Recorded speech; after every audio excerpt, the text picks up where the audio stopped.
Hello my dear student. तो अभी तक हमने फॉस्फोरस के एलोट्रॉप्स के बारे में पढ़ लिया था। नाउ अब हम स्टार्ट करते हैं फॉस्फोरस का इंपॉर्टेंट कंपाउंड फॉस्फीन। मतलब कौन कौन से कंपाउंड हमको फॉस्फीन के बारे में पढ़ेंगे आज।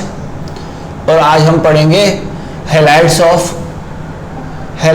Of phosphorus. ठीक है, इसके बारे में पढ़ेंगे। इसके बाद हमारा कि केवल और केवल एक ही बचा रहेगा, oxide and oxy acids of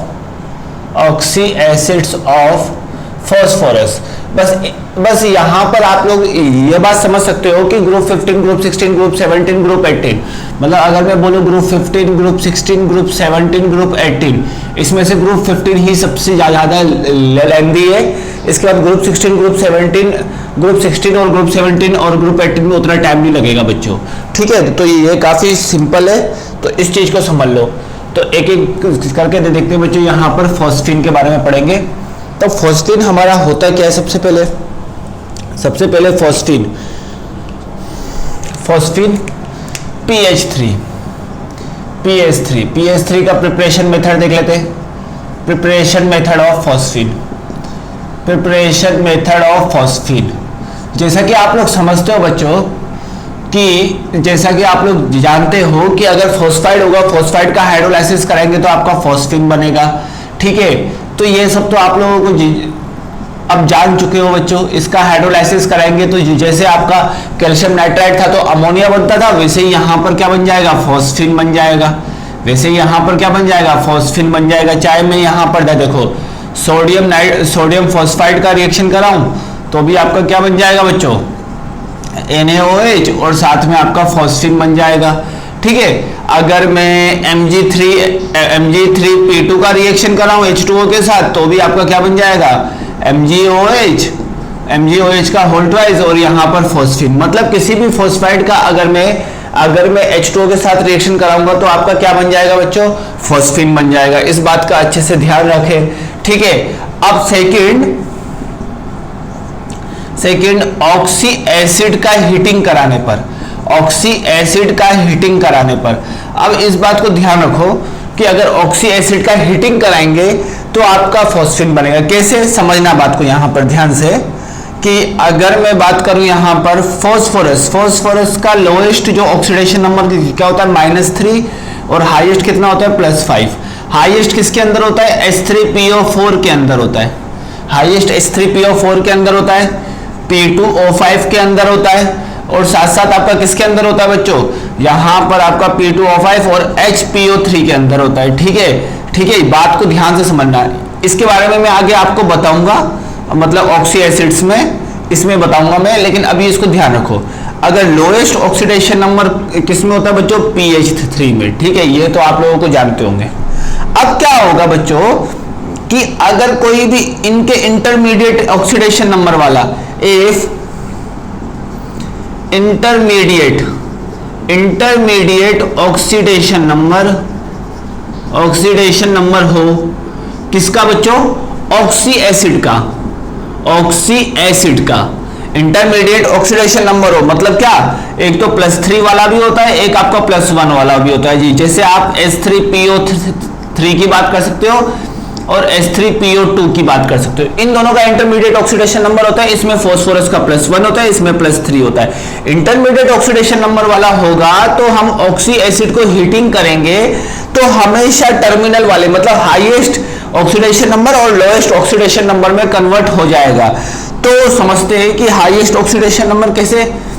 H3PO4 में चेंज हो जाएगा और साथ में ये आपका फॉस्फीन बना लेगा। समझ में आया बच्चों? तो मैं यहां से क्या लिख सकता हूं? यहां से मैं 2 रिएक्शंस लिख सकता हूं बच्चों। कौन सी? H3PO3 को अगर मैंने हीट कर दिया तो आपका क्या बन जाएगा? H3PO4 और आपका PH3।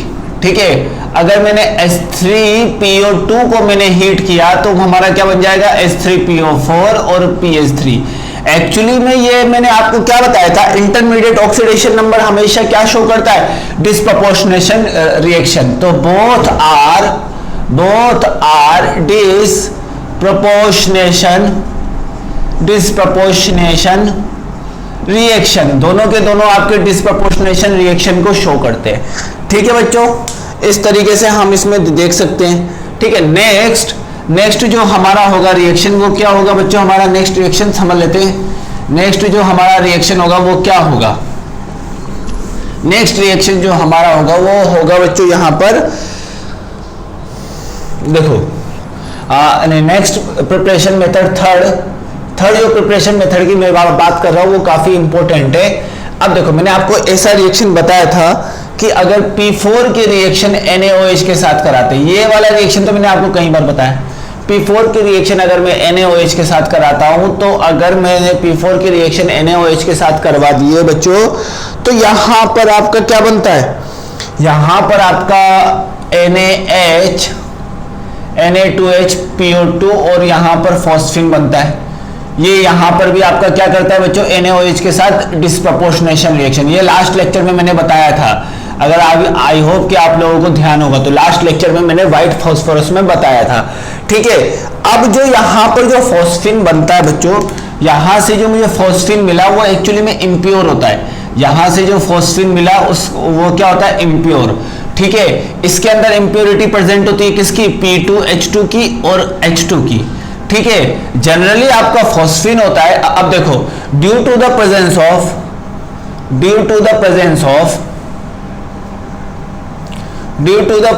Of impurity P2H2 and H2, है ना, P2H2 और P2H4 और H2 की impurity की वजह से it will be start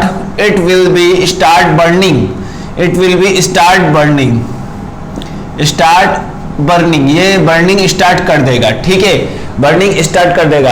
अगर मुझे रिमूव करना इम्प्योरिटी, अगर मुझे इम्प्योरिटी को रिमूव करना है, for removal of impurity we will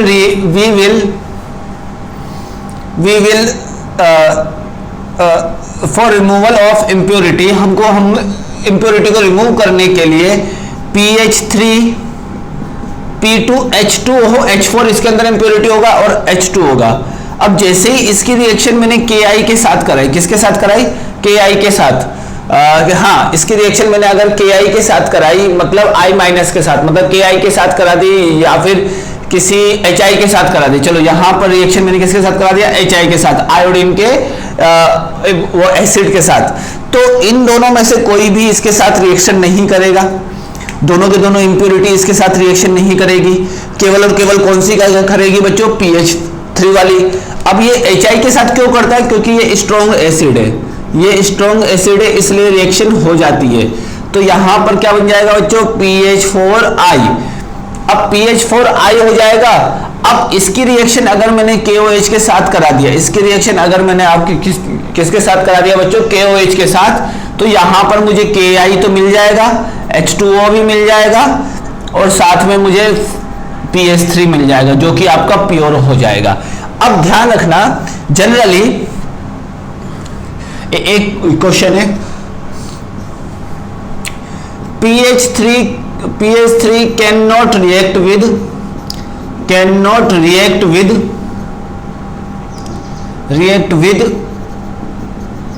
HCl, but it can react with HI। अब देखो यहां पर डाइल्यूट कर लो। ठीक है, यहां पर इस तरीके से। अब ये हमारा क्वेश्चन है, काफी इंपॉर्टेंट क्वेश्चन है, काफी अच्छा क्वेश्चन है। अब मैं आपको यहीं से सॉल्यूशन बताता हूं, समझना बात को।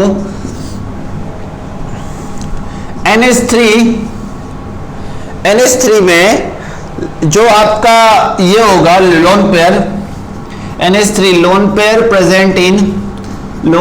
Present in hybrid orbital.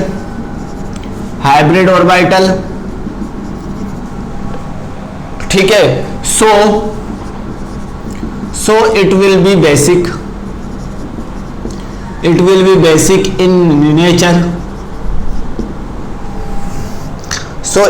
basic in nature,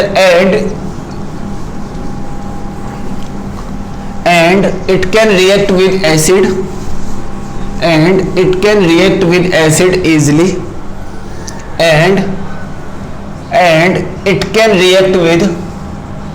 can react with acid easily। ये आपके एसिड के साथ रिएक्ट कर जाएगा, चाहे मेरे पास NH3 की रिएक्शन HI के साथ कराओ तो भी मेरा NH4I बना लेगा, चाहे मैं NH3 की रिएक्शन HCl के साथ कराऊं, चाहे मैं डाइल्यूट लूं तो भी मेरा NH4Cl बना लेगा, चाहे मैं NH3 की रिएक्शन HCl के साथ कॉन्सेंट्रेटेड के साथ कराओ तो भी मेरा NH4Cl बना लेगा, चाहे मैं इसकी रिएक्शन NH3 की रिएक्शन HF के साथ करा दूं तो भी मेरा NH4F बना लेगा। ठीक है, एक चांस है।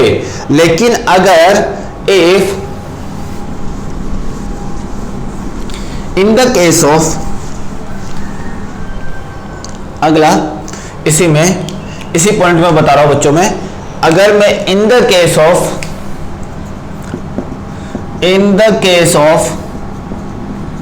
PS3 lone pair present in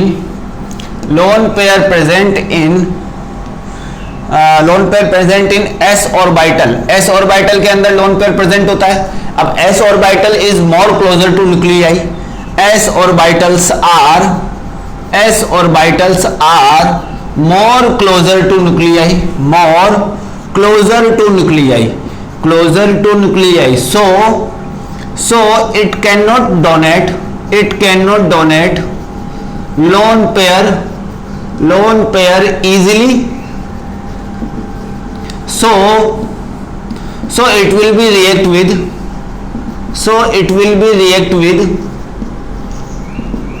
only strong acid,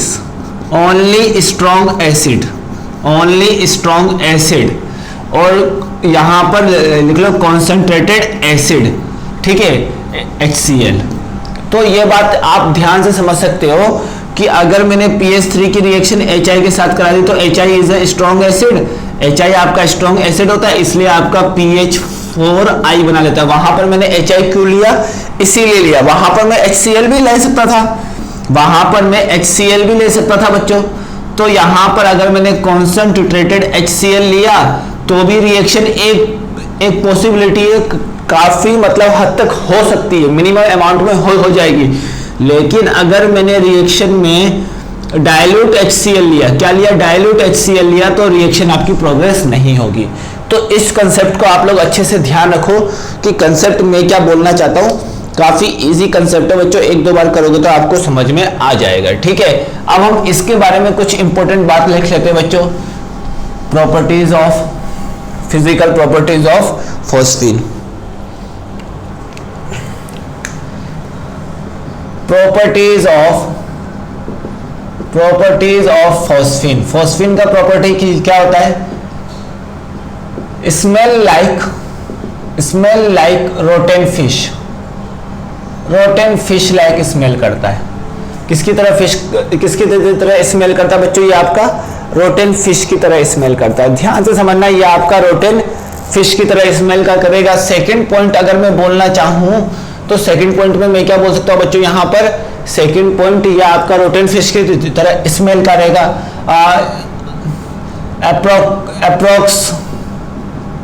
approximate neutral होगा, न्यूट्रल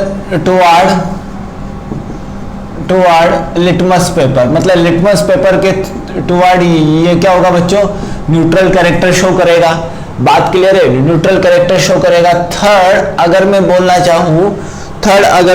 चाहूं बच्चों, यहां पर it is poisonous in nature, ये अपने नेचर में क्या होता है बच्चों, पॉइजनस होता है। ठीक है, ये अपने नेचर में क्या होता है बच्चों, पॉइजनस होता है। ठीक है, अब यहां पर फोर्थ पॉइंट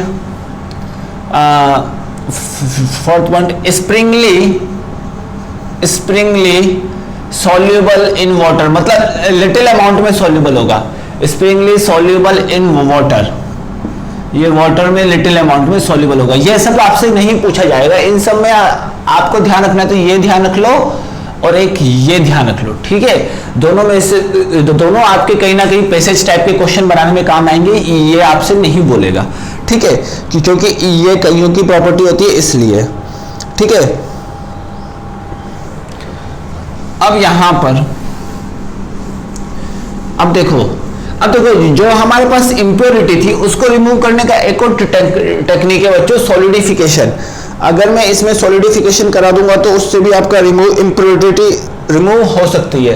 तो उसमें उतना डेप्थ में नहीं जाएंगे, यहां पर सिंपली समझेंगे हम केमिकल प्रॉपर्टीज के बारे में। आप समझ लेते हैं केमिकल प्रॉपर्टीज, जो आपके फॉस्फिन के अंदर इंप्योरिटी थी, इसका मैं सॉलिडिफिकेशन भी करा दूं तो एक हद तक हमारा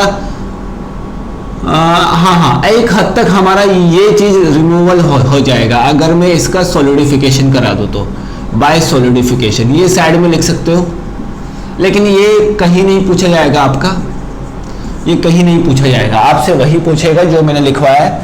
तो केमिकल प्रॉपर्टीज में सबसे पहला अगर मैंने PH3 की रिएक्शन O2 के साथ करा दिया तो आपका P2O5 बना लेगा। क्या बना लेगा बच्चों? P2O5 बना लेगा। अब देखो यहां पर सेकंड, अगर मैं PH3 को हीट करूं मतलब इलेक्ट्रिक आर्क में अगर मैं हीट करूं तो P4H2 बना लेगा। इस चीज का थोड़ा ध्यान रखें। अब अगर मैं इसकी रिएक्शन थर्ड, ये रिएक्शन मैंने पहले भी पढ़ा रखी है, PH3 की रिएक्शन अगर मैंने Cl2 के साथ करा दिया तो आपका लिमिटेड अमाउंट में कराया, क्या किस में कराया? लिमिटेड अमाउंट में कराया तो आपका PCl3 बनेगा।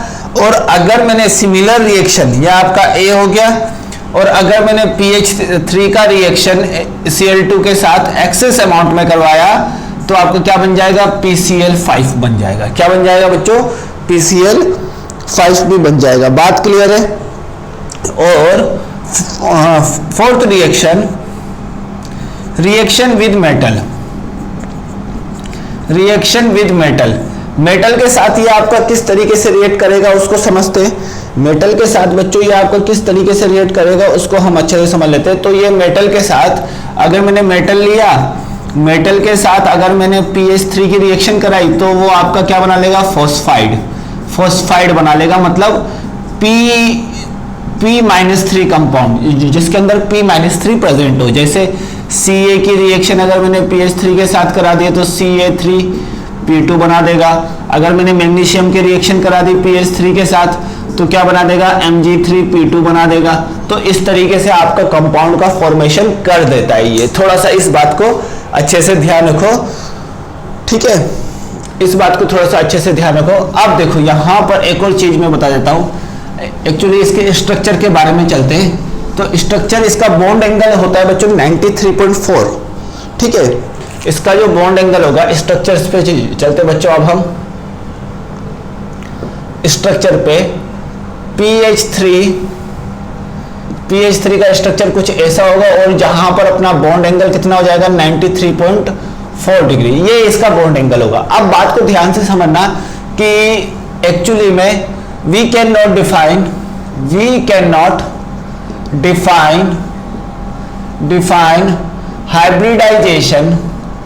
hybridization in PH3 में मैं हाइब्रिडाइजेशन को डिफाइन नहीं कर सकता। इसका रीजन क्या है? सिंपल समझना, हाइब्रिडाइजेशन यहां पर VSEPR is experimental concept.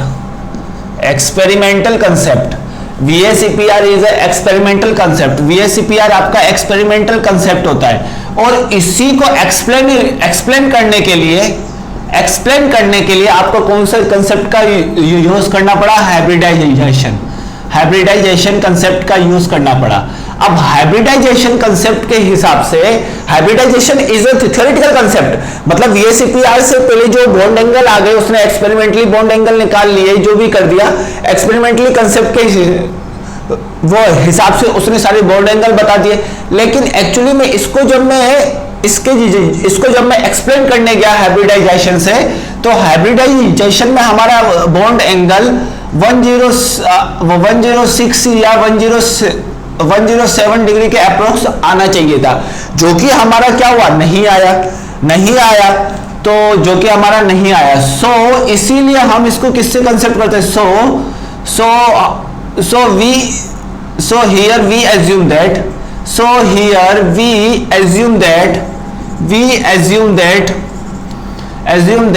in pH3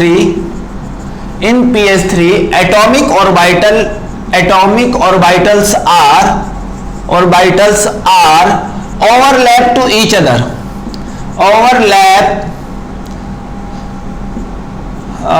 atomic or orbitals will overlap to each other, मतलब एक दूसरे के साथ एटॉमिक ऑर्बिटल ओवरलैप कर रहे हैं, ना कि हाइब्रिड ऑर्बिटल। और एटॉमिक ऑर्बिटल ओवरलैप करने से इस कंसेप्ट को किसी हद तक हम समझा सकते हैं। बात क्लियर है? तो इसमें हम हाइब्रिडाइजेशन डिफाइन नहीं करेंगे। क्यों नहीं करेंगे? आई होप सो कि आप लोगों को अच्छे से आ गया होगा। अब इसका यूज क्या होता है बच्चों, ठीक है, इसका यूज क्या होता है, देखो ध्यान से समझना बच्चों। इसका यूज क्या होता है, इसका यूज काफी अच्छा और काफी इंपॉर्टेंट होता है, समझना। यूज कम होता है, लेकिन सबसे पहला होम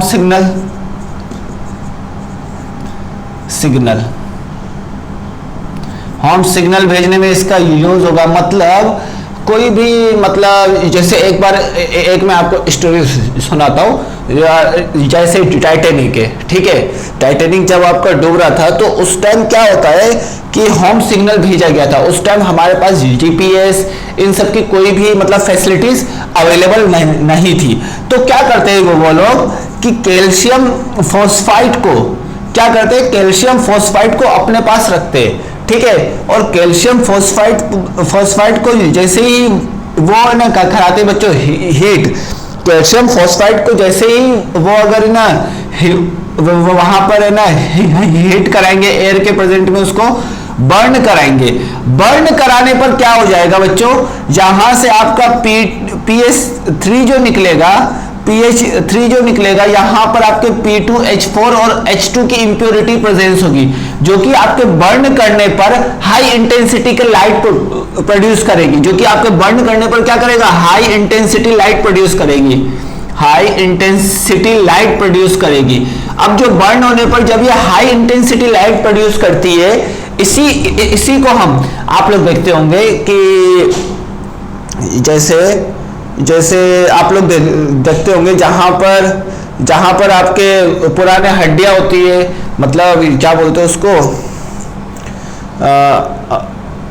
देखो अभी जैसे हाई इंटेंसिटी लाइट प्रोड्यूस करते हैं, हाई इंटेंसिटी लाइट प्रोड्यूस होती है। हाई इंटेंसिटी लाइट प्रोड्यूस होने की वजह से वो लाइट की मदद से हम उसको देख सकते हैं। और जैसे ही वहां के आस पड़ोस के लोग होंगे वो मदद करने के लिए आ जाएंगे। जैसे टाइटैनिक में जैसे टकराया था आपके आइसबर्ग से, तो उन्होंने क्या किया था, कैल्शियम फॉस्फाइड को वो हीट करके हाई इंटेंसिटी की लाइट प्रोड्यूस कर दे रही थी। तो वहां पर उसको देखने के लिए एक्चुअली उसको देखने के लिए तो कोई था नहीं। तो 4 घंटे बाद वहां पर मदद आई थी हेल्प करने के लिए, मतलब जो भी आपके बचे हुए थे उनके 4 घंटे के बाद हेल्प करने के लिए आए थे लोग, ठीक है, जो आपके एक्स्ट्रा बोट से बाहर निकल गए थे, ठीक है। तो इसी तरीके से कुछ होता है होम सिग्नल। लेकिन आजकल हमारे इसका यूज बिल्कुल कम हो गया है। एक्चुअली जीपीएस सिस्टम की वजह से इसका यूज काफी कम हो गया है।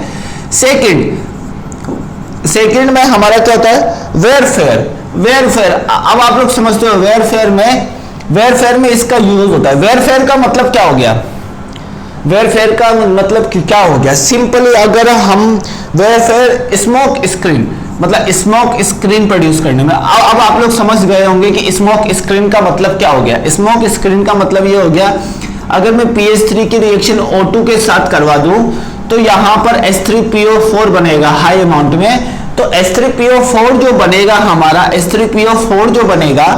तो जो H3PO4 बनेगा वो क्या हो जाएगा बच्चों, वो आपका स्मोक प्रोड्यूस कर देगा। मतलब किसी को देखने, स्मोक इस तरीके से प्रोड्यूस करेगा कि किसी को देखने नहीं देगा, ठीक है। तो इस तरीके से हमारा इसका यूज होता है काफी ये वाला यूज अक्सर पूछा गया है। ये वाला यूज भी अक्सर पूछा गया है, तो दोनों यूज आपको याद होने चाहिए इसके, काफी इंपॉर्टेंट है। एक दो बार करोगे तो आप लोगों को अच्छे से समझ में आ जाएगा। ठीक है बच्चों, आई होप सो कि काफी सिंपल है। नेक्स्ट अब हम चलते हैं halide of phosphorus, halides of phosphorus. ठीक है, तो यहां पर हम हैलाइड्स में दो टाइप के हैलाइड्स के बारे में पढ़ेंगे। कितने टाइप के बच्चों? दो टाइप के हैलाइड्स के बारे में हम यहाँ पर पढ़ लेंगे बच्चों। तो हैलाइड्स ऑफ फास्फोरस में हम पढ़ेंगे PCl3 के बारे में, एक पढ़ेंगे PCl5 के बारे में। फर्स्ट हम बात करते हैं PCl3, फास्फोरस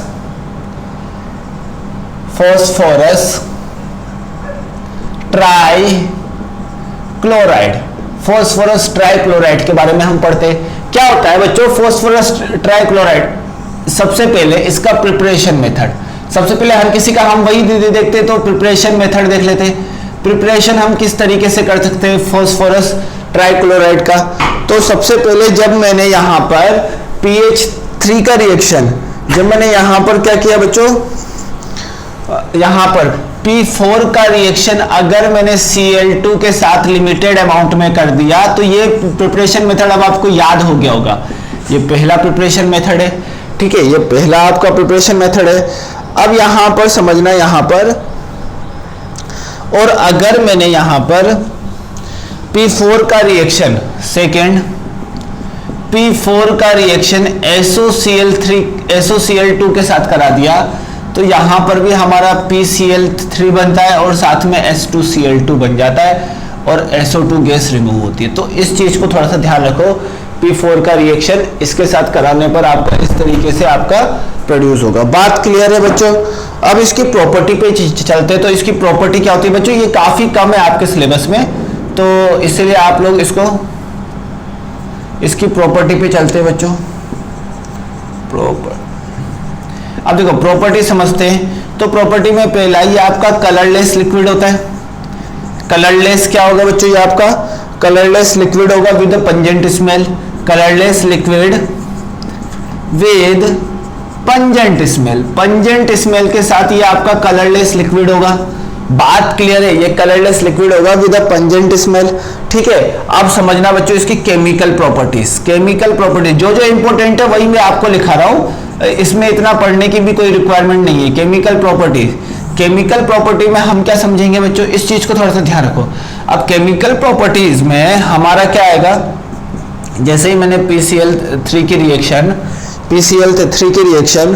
O2 के साथ in presence of H2O, moisture के प्रेजेंस में करा दे। किसके प्रेजेंस में? मॉइस्चर के प्रेजेंस में।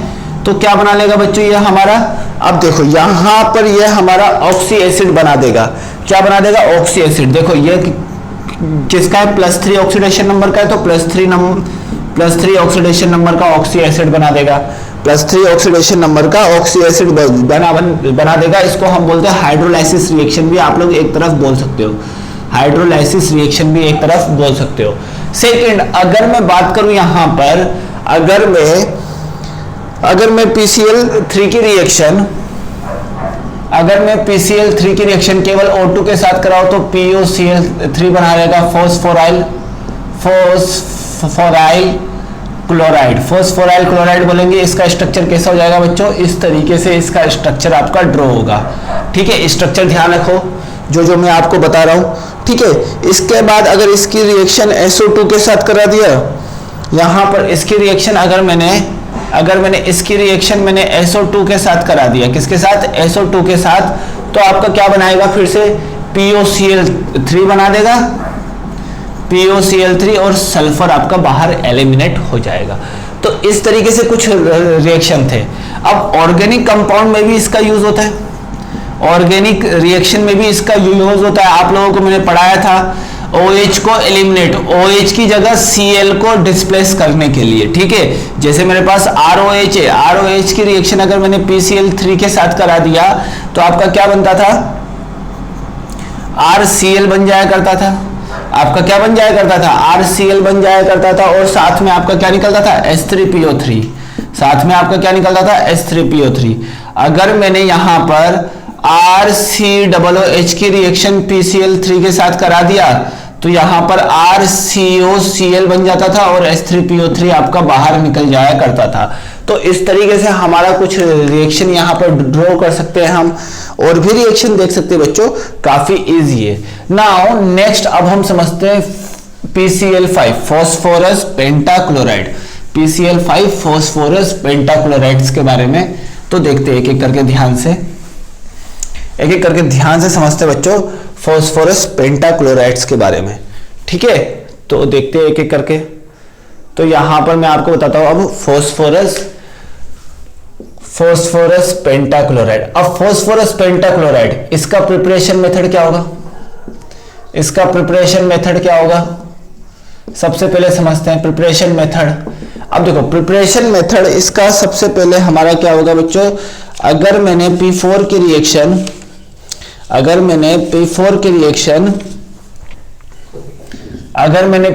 की रिएक्शन Cl2 के साथ इन एक्सेस अमाउंट में करा दिया, तो ये तो आप लोग जानते हो PCl5 बनेगा पहला। सेकंड जो आपको याद करने वाला है वो सल्फर वाले रिएक्शन आप लोग ध्यान रखो, ठीक है। और इसी में अगर हम बोल सकते हैं PCl3 की रिएक्शन Cl2 के साथ करवा दिया तो भी आपका PCl3 बन जाएगा। ये रिएक्शन तो आपने केमिकल इक्विलिब्रियम में काफी हद तक पढ़ी होगी, केमिकल इक्विलिब्रियम में काफी हद तक इसी रिएक्शन पे आपने क्वेश्चन को डील किया होगा, ठीक है। थर्ड रिएक्शन, ये सल्फर वाला आप लोग थोड़ा सा ध्यान रखो। P4 की रिएक्शन अगर मैंने SO2Cl2 के साथ करवा दिया, किसके साथ करवा दिया बच्चों, SO2Cl2 के साथ, तो यहां पर PCl5 बन जाता है और SO2 गैस आपकी एलिमिनेट होती है। तो ये तो कुछ प्रिपरेशन मेथड थे PCl5 के जो कि काफी इजी थे आप लोगों के, ठीक है। अब हम चलते हैं इसकी प्रॉपर्टीज पे। तो प्रॉपर्टीज हमारी क्या है बच्चों, यहां पर प्रॉपर्टी देख लेते हैं बच्चों इसका। तो ये क्या होता है, येलोइश, ये आपका वो येलोइश लिक्विड होगा, जो जिसका भी स्मेल क्या होगा, yellowish liquid with pungent smell. इसका स्मेल क्या होगा, pungent smell, yellowish liquid with pungent smell. Smell इसका क्या होगा, पंजेंट होगा, उस तरीके से ये आपका येलोइश लिक्विड होगा। अब हम देखते हैं बच्चों इसकी केमिकल प्रॉपर्टीज। तो इसमें काफी कम पढ़ना है, इसमें और इसके ऑक्साइड में काफी कम पढ़ना है, ऑक्सी एसिड में मैं काफी कुछ समझाऊंगा बच्चों, ठीक है। केमिकल प्रॉपर्टीज, क्योंकि ऑक्सी एसिड से क्वेश्चन आ जाते हैं, तो इसमें थोड़ा सा ध्यान रखो। केमिकल प्रॉपर्टीज, तो अगर मैं केमिकल प्रॉपर्टीज के बारे में बात करूंगा तो पहला तो आप लोग जानते हो PCl5 equilibrium reaction PCl3 plus Cl2, ये तो आप जानते हो। सेकंड इसका रिएक्शन क्या होता है बच्चों, अगर जब भी मैं PCl5 का हाइड्रोलाइसिस कराऊंगा H2O के साथ, तो हमेशा यहां पर +5 ऑक्सीडेशन नंबर का है, हाइड्रोलाइसिस कराने पर हमेशा +5 ऑक्सीडेशन नंबर का एसिड बन जाएगा। इसके लिए घबराओ मत, मैं आपको बताऊंगा यहां पर HCl बन जाएगा, ठीक है। इस तरीके से आपका रिएक्शन हो जाएगा, ठीक है। लेकिन एक्चुअली में इसका जो मैकेनिज्म है, सेकंड रिएक्शन का मैकेनिज्म, सबसे पहले PCl5 जब H2O के साथ रिएक्शन करता है तो POCl3 बना लेता है और Cl2 गैस रिमूव करता है। अब ये POCl3 अनस्टेबल होने की वजह से ये आपका H3PO3 में कन्वर्ट हो जाता है। बस इस चीज का थोड़ा सा ध्यान रखो, ये इसका मैकेनिज्म है, ये इसका क्या बच्चों मैकेनिज्म, किस तरीके से होता है प्रोसीड, ठीक है, किस तरीके से प्रोसीड होता है, ये इसका मैकेनिज्म है। नाउ अगर मैं बात करूं कि रिएक्शन विद आयोनिक कंपाउंड, ये ध्यान रखना, ये काफी इंपॉर्टेंट है बच्चों, ये काफी ज्यादा इंपॉर्टेंट है। तो एडवांस पॉइंट ऑफ व्यू से जो मैं अभी बता रहा हूं ये ज्यादा काफी इंपॉर्टेंट है, ये आपका बहुत ज्यादा इंपॉर्टेंट होगा। बाकी तो हम ऑर्गेनिक में पढ़ चुके हैं, इसके यूज भी हम ऑर्गेनिक में भी पढ़ चुके हैं।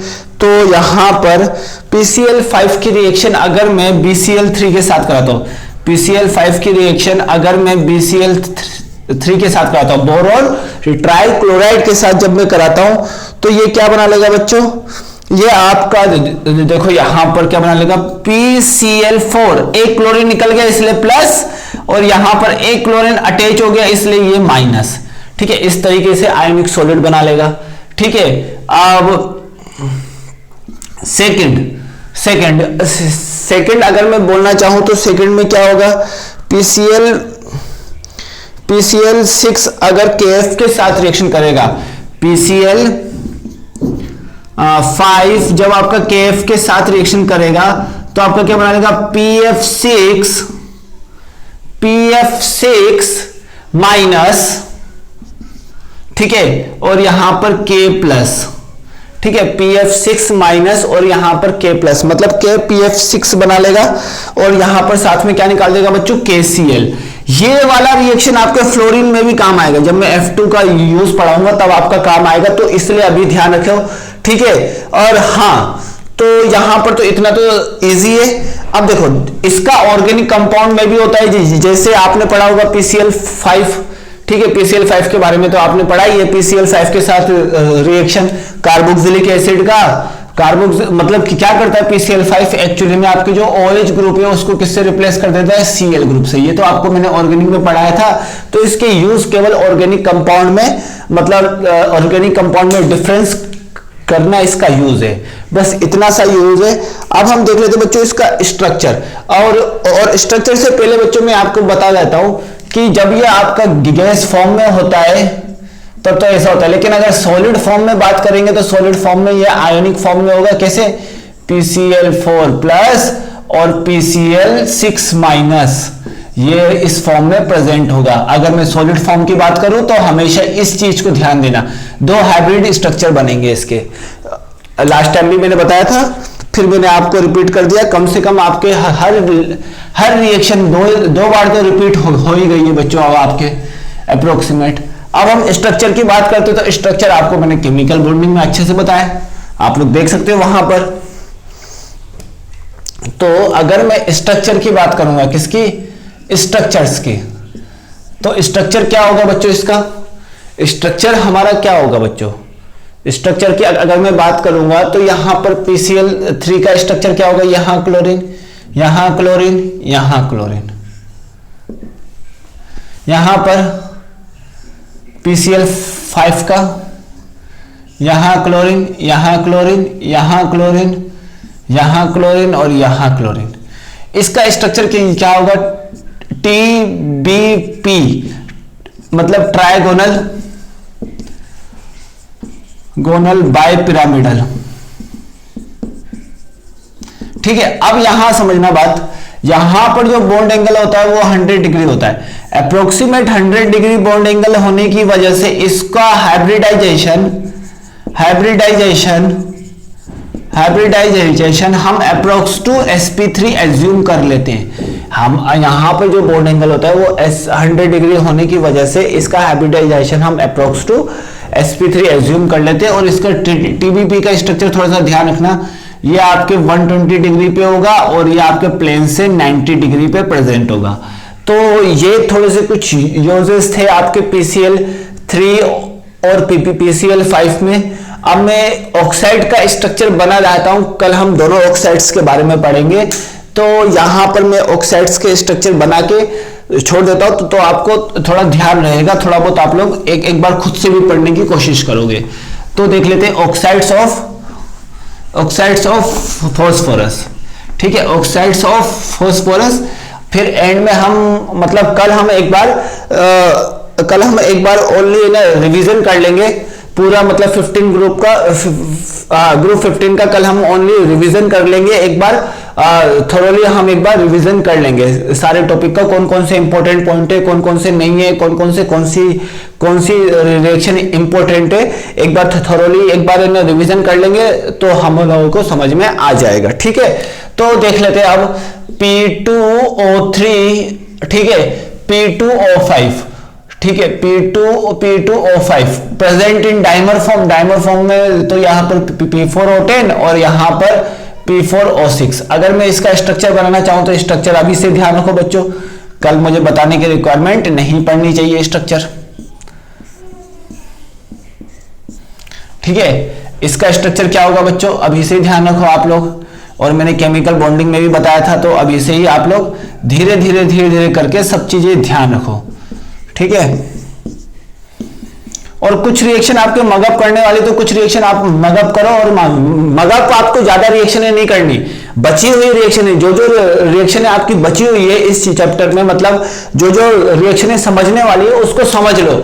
और मगअप करने का काम हम तो थोड़ा बाद में भी कर सकते हैं, लेकिन समझने वाली रिएक्शनों को अच्छे से समझ लो, कंसेप्ट को अच्छे से समझ लो, और मगअप हम बाद में भी कर सकते हैं, ठीक है। जैसे ऑक्सी एसिड हो गया, इस तरीके की रिएक्शन है, प्रिपरेशन मेथड, हर एक पॉइंट तो हम ध्यान नहीं रख सकते, लेकिन कुछ इंपॉर्टेंट पॉइंट है उसको तो हम इजीली ध्यान रख सकते हैं, कंसेप्चुअल पॉइंट।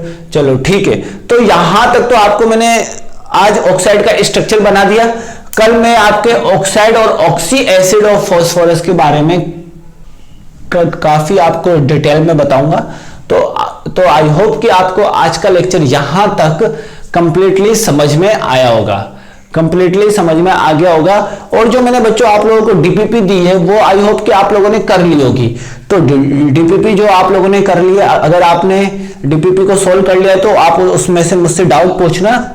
एक्चुअली अभी मेरा फोन मेरा खराब वो हो चुका है लिक्विड डैमेज की वजह से, तो आप मुझे मैसेज कर देना, मैं आपको स्कूल में जाके आपको मैं डाउट में आपको सब कुछ बता दूंगा। आई होप सो कि आपको यहां तक समझ में आएगा। So thanks for watching this.